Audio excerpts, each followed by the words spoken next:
কিভাবে তিনি দিনরাত পরিশ্রম করে এই মর্যাদা অর্জন করেছেন। কিছুক্ষণ পর দুজনে খাওয়া দাওয়া করলেন। তারপর ফাতিমা বললেন, বাবা, এখন আমরা সেটাই করব যা করা উচিত। তৈরি হও। ফাতিমা আলমারি থেকে একটা লাল রঙের পরিষ্কার সালোয়ার স্যুট বের করলেন। তারপরে তিনি যেন একজন সাধারণ গ্রামের মেয়ে। কেউ আন্দাজ করতে পারবে না যে এই মেয়ে পুরো জেলার ডিএম। বাবাও একটা সাধারণ কুর্তা পরলেন। দুজনে এমনভাবে তৈরি হলেন যেন গ্রামের দুজন গরিব লোক। তারপর হাত ধরে তারা সেই জুয়েলারি দোকানের দিকে রওনা দিলেন যেখানে বাবার অপমান হয়েছিল।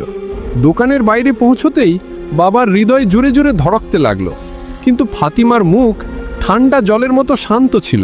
তারা দুজন দোকানে ঢুকতেই দোকানে থাকা কর্মী আর গ্রাহকরা থমকে তাদের দিকে তাকাতে লাগলো।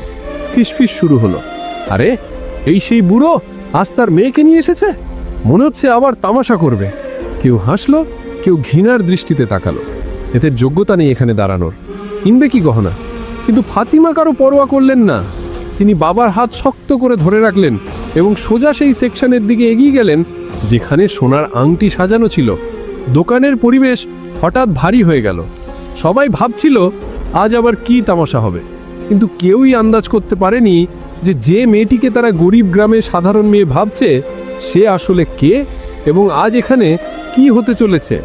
সোনার সেকশনের কাছে পৌঁছাতেই ফাতিমা খাতুন আত্মবিশ্বাসের সঙ্গে বললেন, ম্যাডাম, আমাদের একটা সোনার আংটি চাই, দেখান। কণ্ঠ ছিল নম্র কিন্তু দৃঢ়। একজন মহিলা কর্মী তাকে মাথা থেকে পা পর্যন্ত দেখে বিরক্ত হয়ে বললেন, আরে তোমরা আবার এসে গেছো?